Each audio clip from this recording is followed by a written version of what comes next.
So again, welcome to our Holding Hope Student Counselor Supporting Students and Families Impacted by Immigration Stress webinar. Our presenters this evening are Kevin Carson, Susie Jimenez, and Katya Yagnik from Adelante Student Voices. And our host is Lisa Elgaran Alamany from our Region 3 Governor, who is going to take over now. Thank you.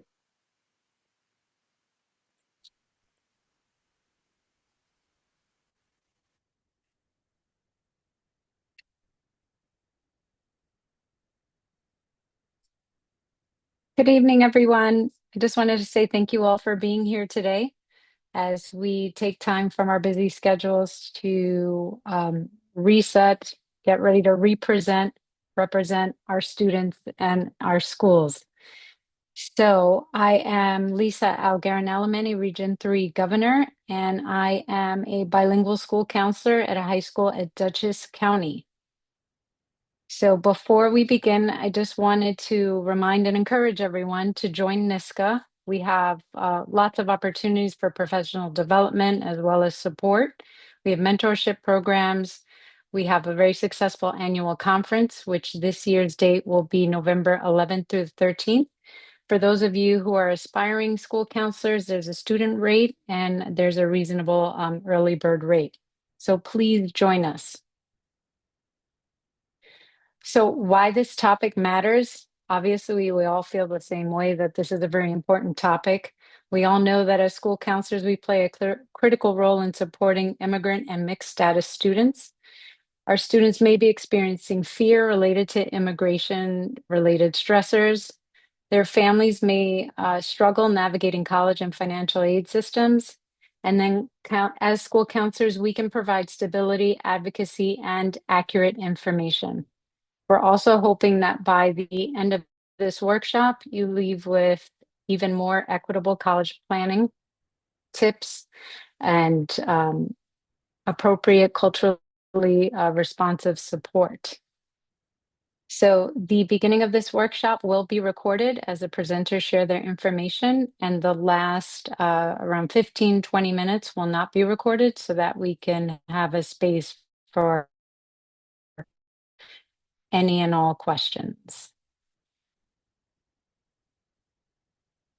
Kevin, can you take over? Yes, of course. One second.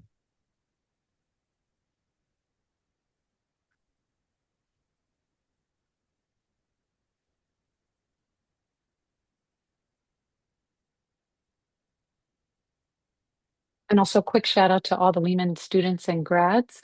I'm an alumni from class of 2023. I think actually one of my or two of my professors are on this webinar. I'm unable to see the chat, so can somebody give me a verbal confirmation that you can see the screen properly? We can see it. I can see Yes. it. Perfect. Thank you so much. Good evening, everyone. We are representatives of Adelante Student Voices. I'll just go quickly to the intros. Um, I am Kevin Carson. I use he, him pronouns. I'm the youth organizer for Adelante Student Voices. Um, I help to manage the student programming and the youth empowerment programs that we have with Adelante Student Voices, which includes events and retreats centered around immigrant youth empowerment. Katya? Sure. Hi, everyone. My name is Katya. I am board chair of Adelante Student Voices, and I've been part of the volunteer network since its inception, since 2015. We're happy to have celebrated 10 years. I have a day job which intersects with some of your work. I work as an assistant director of admissions at the University of Rochester. I moved from the Hudson Valley in New York, where Adelante is based and where our program really has its heart upstate. So I'm a bit of a satellite up here. When I am on the road for my day job, I go to the Bronx in Brooklyn, and I already saw at least one person based at a school in the Bronx. So it is nice to see you, and maybe I'll see you around. Um, and here to help with some of the post-secondary and financial aid guidance. And we would love to know a bit more about who's here with us tonight. And so I would love to hear anyone who wants to drop it in the chat, and I can help call it out for Kevin, but where you work. Just even if you're a school counselor, if you're a student, and the town or borough where you are would be great to hear if the chat is still turned on. Yes. All right, here we come. We are already seeing a spread of folks at schools in Westchester, Schenectady, the Bronx, New Rochelle, Bronx. This is amazing. We're seeing Long Island, more from Westchester, Manhattan, and it's coming in so fast. No one up here yet. Ulster County, love to see it. Hudson Valley, Wappingers, Ossining. We have so many students at Ossining. Probably know some of them. Yes, and you do love us. It's Madeline. Hi. So we are just, that's great. And so, Kevin, I don't know if there was more you want to invite for it. No, this is great. Please keep your intros coming.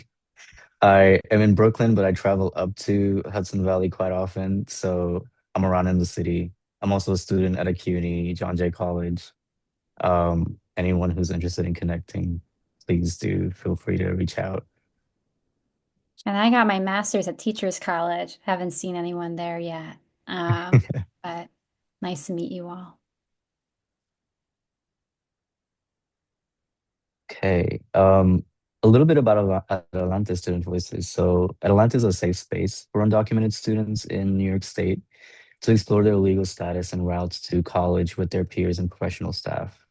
Mentors join our network by attending a summer session or our other programs like the Power Weekend, and continue to develop their educational roadmap through mentorship and ongoing events. We also work with students to research new policies, directions, and offer to consult with colleges and universities that wish to welcome more undocumented students. Members become involved in legislative and institutional campaigns to contribute to a just New York State. Um, we'll share more a bit on the end to some activities and resources that are directly linked to Adelante. And so while we do want to mostly focus on the things that we can do, we felt that this event, this moment in time, called for grounding ourselves for a moment in what has changed, what hasn't, and this moment that we're experiencing, those of us already working directly with students and preparing to work with students into the future in a landscape that is changing under us. One reminder, just take it with you for the rest of the presentation, is that Kevin and I are not immigration lawyers. And importantly, we don't expect you to be either. So we might sometimes throw around terms, and it is something we deeply believe that's important to kind of gain a comfort and a familiarity with some immigration terms so that when a student comes to you and says something about their life, that you're able to kind of receive that, recognize if it's something that you know or don't know, and look into it. I'm kind of jumping around my bullets a bit, but that's that part about importance of listening closely.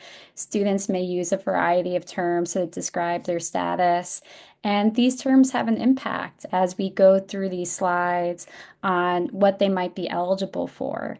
In general, tonight we'll be using an umbrella term, undocumented students, so meaning students that don't have a immigration status at this time in the US, whether they had a visa that's expired and they're out of status in that way, or if they're maybe seeking a new status and while waiting still on that may be a humanitarian parole, like they're an asylum seeker that hasn't been granted yet, or they have something that has to be constantly renewed, like temporary protected status. These things are shifting. and they're all still contained under that umbrella term of undocumented students because there isn't something secure yet. As we go through the resources and as we go through our questions, we can always ground ourselves again, like, okay, in this moment in time, is this for a specific subpopulation? Is this for the whole umbrella category? Can we talk a little about mixed statuses? You can help us bring that into it. Some other points that we wanted to bring up for just kind of recognizing our current moment and getting ready for these slides. We aren't talking a lot today about school policies. We're talking more about what we're doing as counselors, as college access advocates.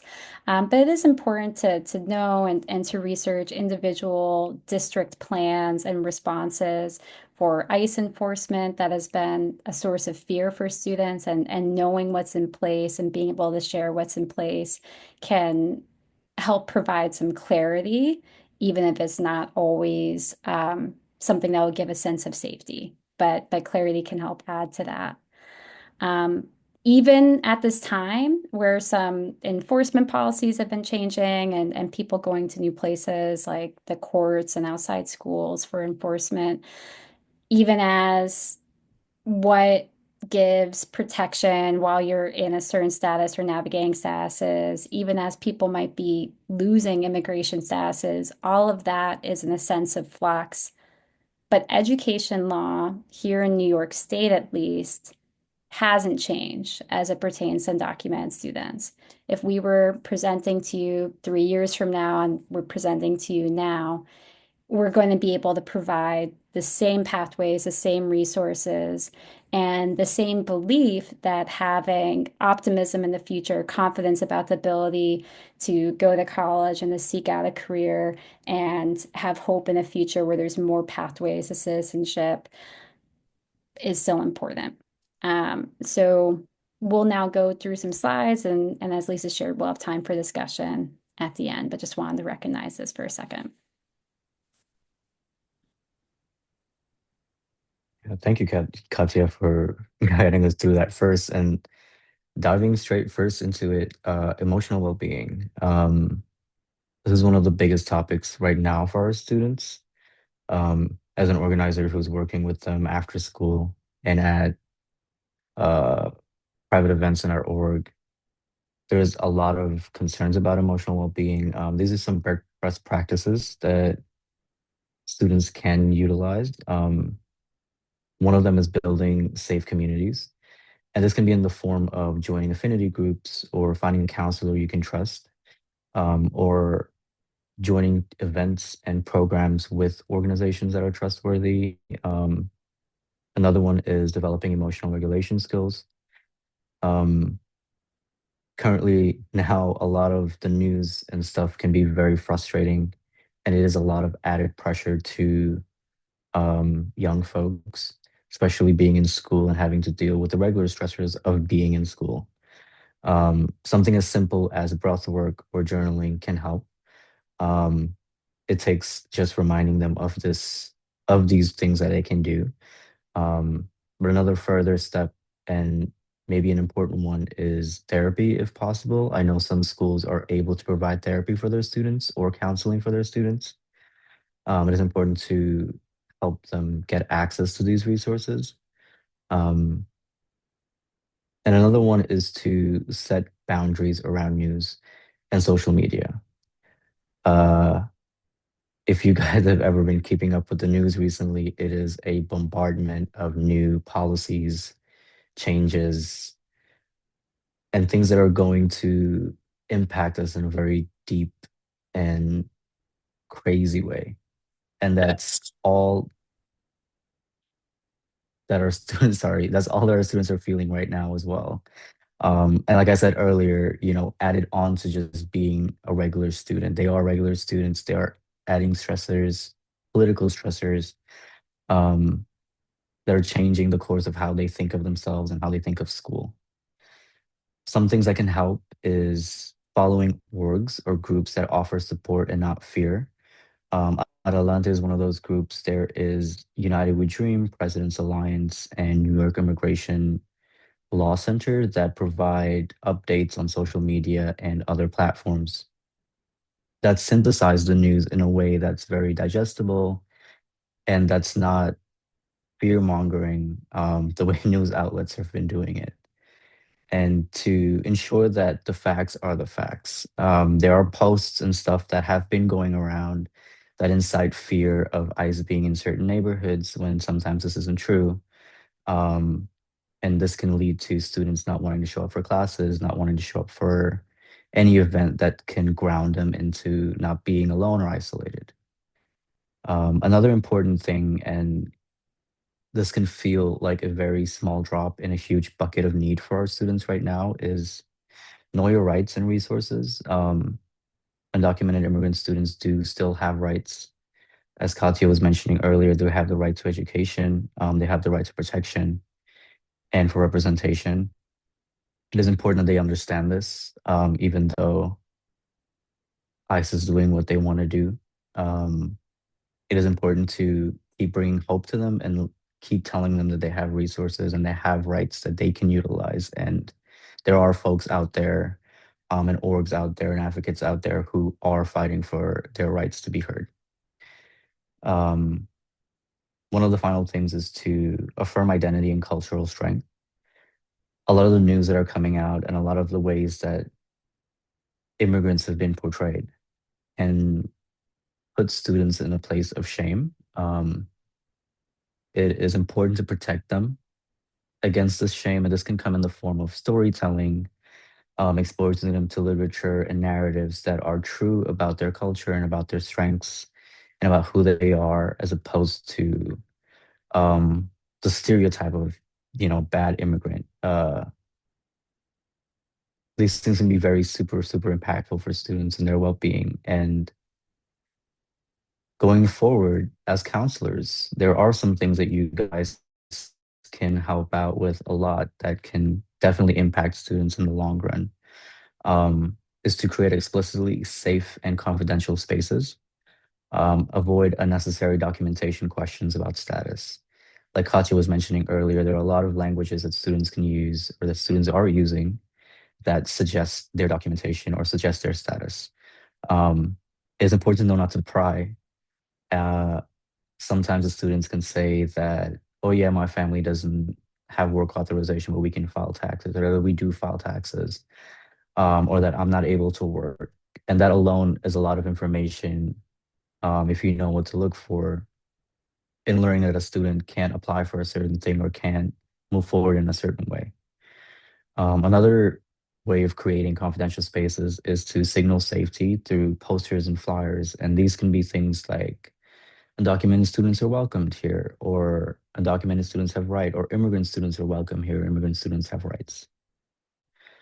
Another way is being trauma informed. And one of the ways that this is super important is to understand the intersectionality that happens with undocumented immigrant students. Um, Often they are sometimes low income, are going through financial precarities, and there are sometimes role reversals where students are translating or interpreting for their parents. And there are added stressors of family separation, fear of family separation. And so all of these things are colliding with them all at once, including what you would see with a normal student of just being at school and having to stress about homework or getting an assignment late or not making it on time for practice. Understanding how all of these things can impact them and their experience at school, and centering that when approaching them to talk about certain resources or talk about certain situations that they might be going through. Another thing that counselors can do is advocate within school systems. And this can be training staff, pushing against discriminatory practices, and ensure education access for immigrant and undocumented students. Another one is to provide accurate information, understanding tuition policies of different campuses and what that means for a particular student, especially immigrant students. Curate a scholarship list of up-to-date scholarships that students can apply for regardless of their immigration status, and connecting with immigrant serving orgs like you are right now with Adelante. Um, Policies change very often, and they can change for the better or change for the worst. And it's important for students to have this information the same way that TAP gets updated, financial aid for FAFSA gets updated, and there's a loop where counselors can receive new information. It is important to stay in that loop when it relates to immigrant students as well. Another way is to integrate family-centered support. And this can look like offering bilingual family workshops, reassure school safety policies, and validate parental fears. If the schools that you're working in have taken any particular stances against or towards protecting immigrant students, it's important to inform families of this so they can either build trust with you or learn ways in which they can advocate for a better school system.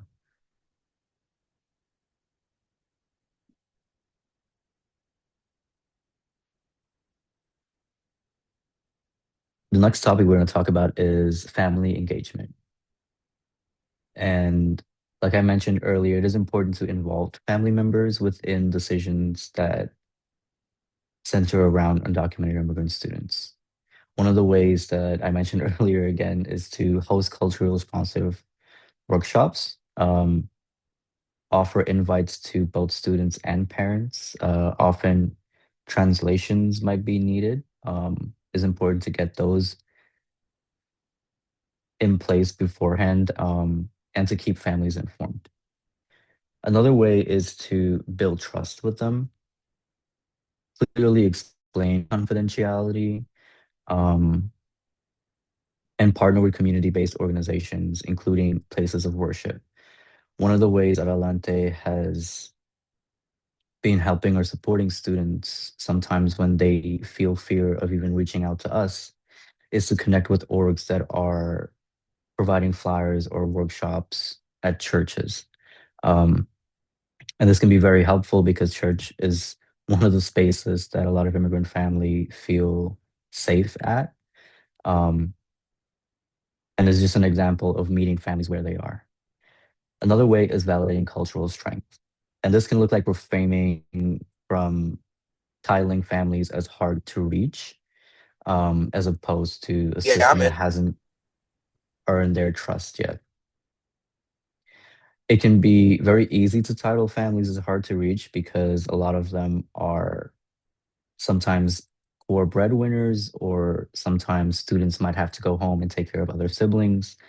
And so this create a lot of different dynamics that are not very typical for students. Um, and instead of titling them as hard to reach, it's important to understand that maybe it's not a system that has gained their trust yet, in which they can reach out and ask for support. Another way is to be partner centered as opposed to school centered, listening to families and their needs and work together with them in order to support their needs and to achieve those needs. Um, Invite feedback with them and understand that it's okay to not know everything. Um, Even in years of working with immigrant students and immigrant families, I'm learning myself of these changes and policies that are directly impacting our students. Sometimes it's okay to say that I don't know, but I will figure it out and I'll reach out to you and I'll let you know what I find out, or I'll let you know who I can connect you with. Um, One of the last ways we have is updating families on school safety policies. Like I mentioned earlier, this is super, super important because a lot of families are feeling that school now is not a safe space for their students anymore.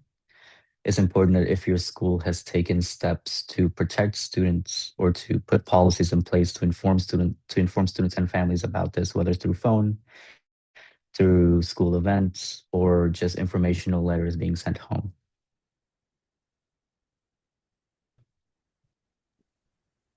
All right, everyone. So let's even do a hand raise. So some of you are school counselors, and Many of you might have already been doing these, but I also know that there's folks who are newer to this. How many of you have helped students navigate some of these New York State policies before? You can just do a hand raise.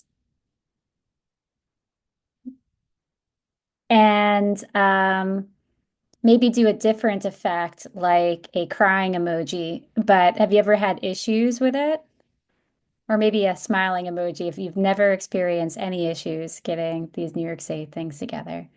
But here's an important grounding moment. So undocumented students, they really fought for these bills.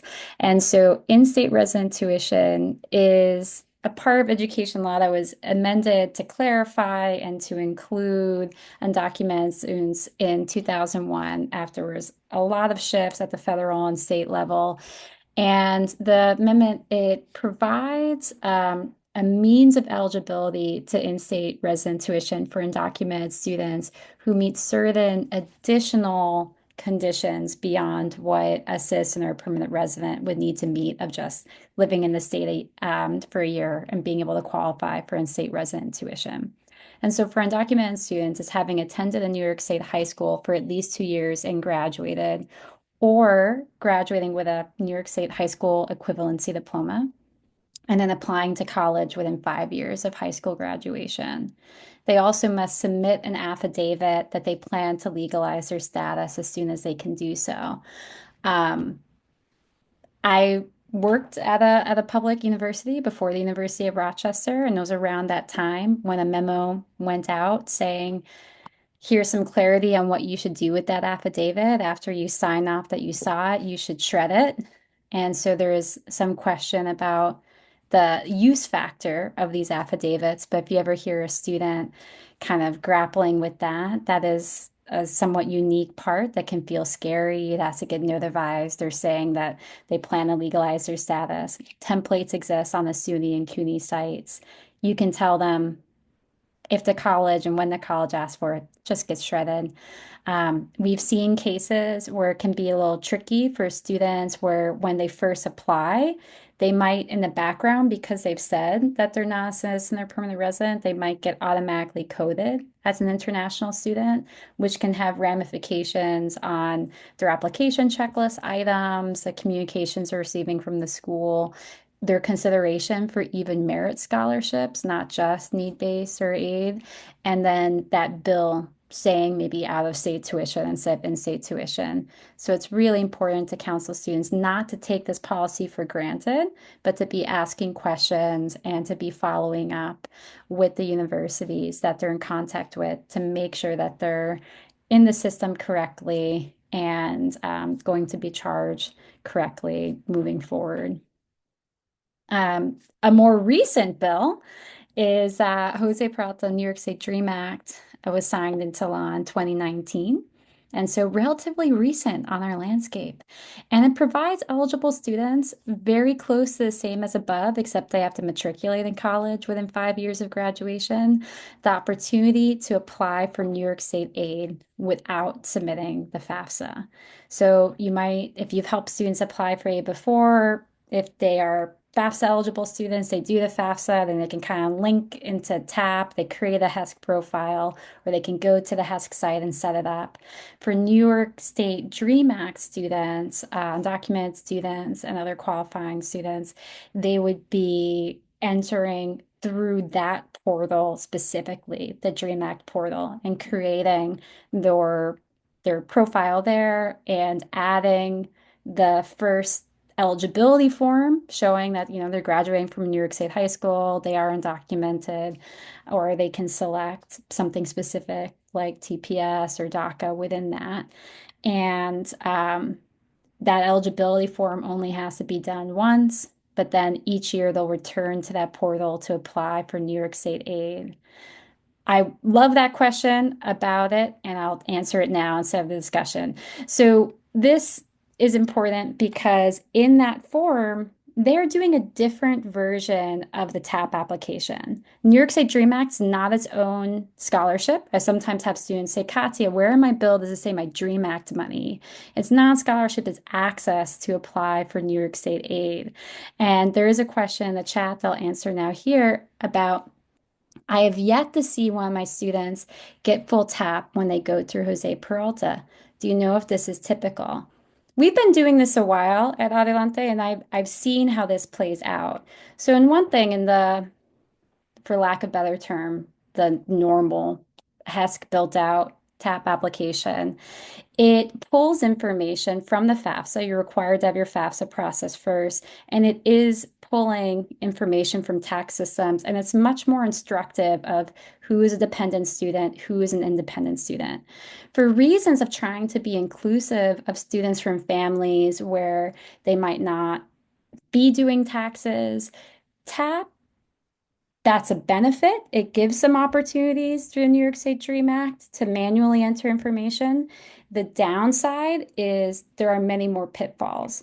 So a student who maybe is here, but they're still in contact with their parents in their home country could very easily answer questions that could put them in independent status on the Dream Act, which is a much lower threshold to get TAP, and the maximum TAP is about 2/3 of the maximum TAP for a dependent student.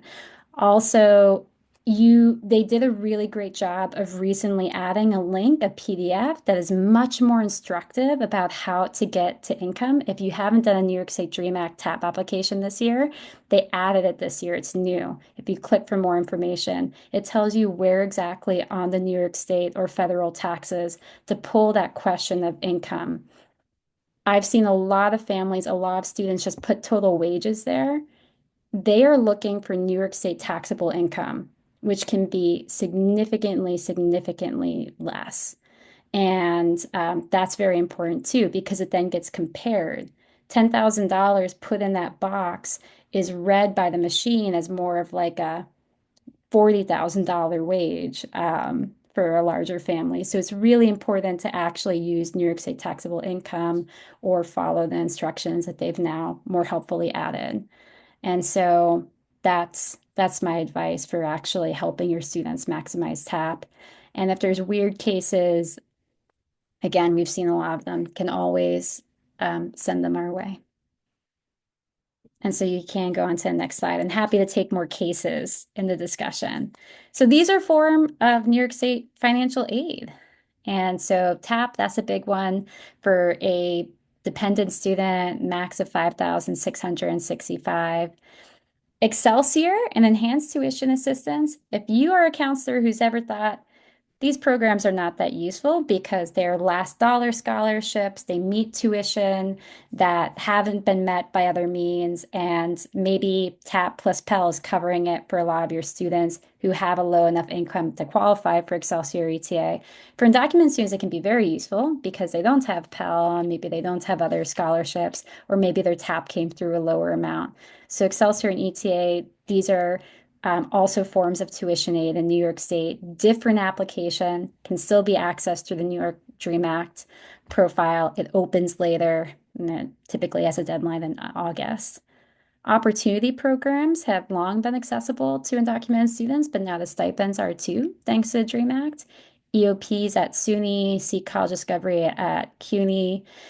HEOP at privates, most privates that I have talked to, and I would love to learn more about the counterexample, do not actually accept undocumented students to their programs, even though technically they could, because the partnership between the private and New York State to qualify for this, even though New York State is sending a little bit extra for the HOP students, the private colleges are guaranteeing that it'll be a full ride. And so that would mean them taking on the costs that would otherwise be met for a citizen or permanent resident from federal aid. So most privates actually don't include undocumented students in HEOP.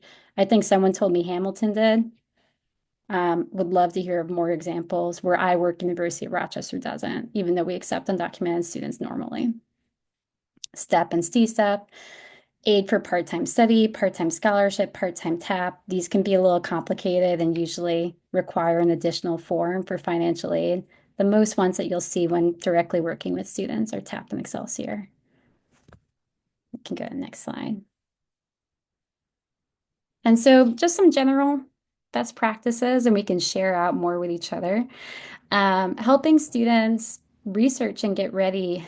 I've definitely been in conversations with students where they've said the prospect of higher education feels really daunting. Maybe it's a fear or risk about going after something. But unfortunately, some of the vocational and apprentice programs or career training programs are even harder for the undocumented student to access because quite a few of them do require right from the beginning at that point of time a work authorized Social Security card, and they might even explicitly require citizenship or permanent residency or a background check.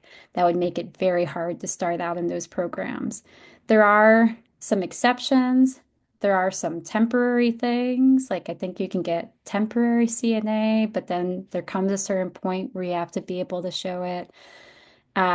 So helping students research that, I don't even have all of them memorized, but as people bring up interests, kind of doing some digging is really helpful.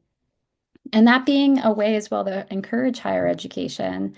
We've had conversations where within this changing landscape, having a degree is usually a way to be ready for opportunities. Like let's say if status changes, if there's a new pathway, a new law, education has always been shown as a positive and has helped in those ways and can build connections and build resources and preparation for some of the jobs where it is a little bit easier, even without a social, to let's say use an ITIN or the form an LLC. And so it does continue to make a difference, even if it feels um, perhaps even scarier, that risk benefit analysis that all families have to do when making such a big investment of their time and funding into higher education. My next advice, and that's what we're going to show on the next two slides, is when building out that college list to be very intentional about status. And so we know we just talked about InState and Dream Act for the publics. They will accept undocumented students. There might be some steps in making sure that they're in the system correctly, but they will. A lot of privates around the country do as well. And then for all of these college, then, in addition to maybe that like safety target match you might be thinking of with students, thinking again actually about, am I building a list that come April is going to look feasible for funding? Are these colleges that we see a promise, we see a pathway that could come together? And I've mentioned this with the New York State policies, but it can be really hard as students get ready to graduate and kind of leave your circle of care to know about summer melt and these other things. But helping students really, they sometimes have to ask for their aid packages because maybe it still shows as a FAFSA pending or something silly like that. They sometimes might have to ask to make sure their in-state tuition designation is there. As the school year wraps up, helping your students check this, check that their TAP would be going to the right place, that would be really helpful. And so next slide. So there are some ways to think about this when creating the list. So I think of schools that are low cost and low aid. So a student maybe with some state funding, with some private scholarships, they can make it happen, even if the college isn't getting a tremendous amount of money. So an example, a community college within a commuter distance. I was always working with students in more rural areas in upstate New York, and then I moved to Rochester. For a student who doesn't have a car, this can be really challenging. It can be harder to find this type of school with scholarships for housing, but really just, schools where you can get to it.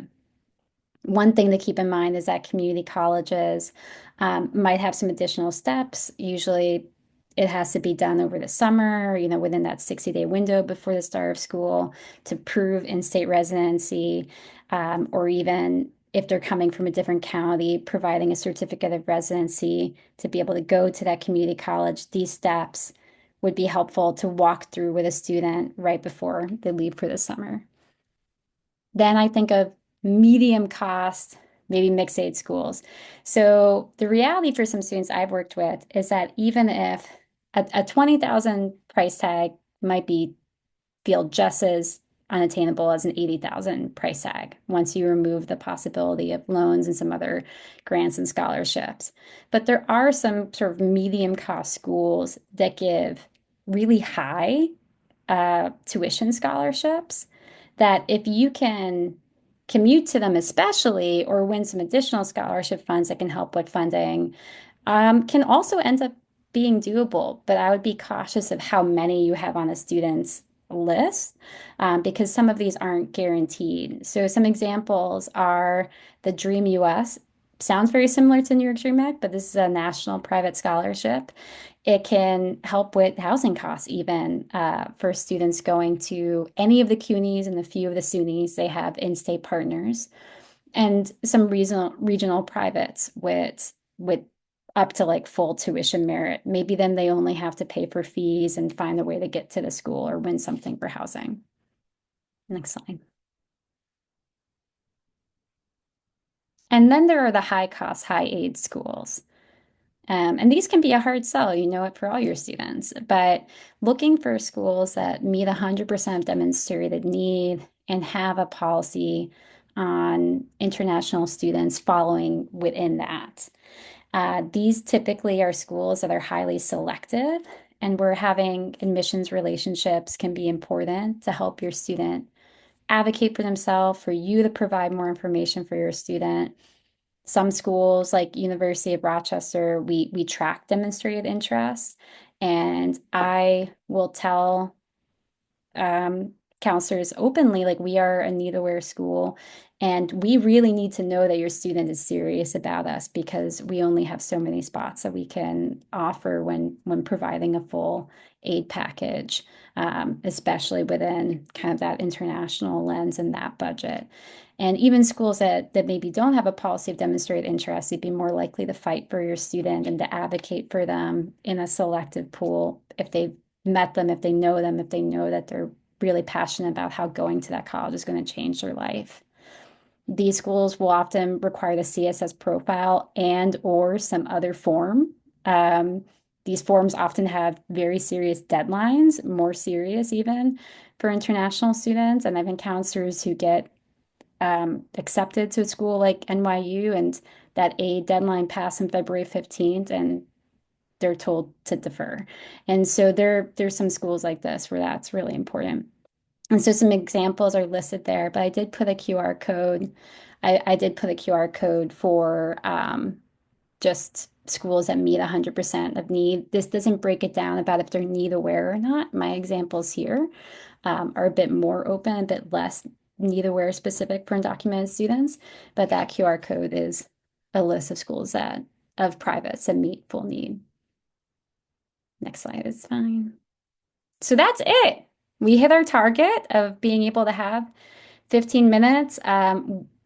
We were invited to share on a really wide range of topics, which meant that maybe we talked on some topics you were hoping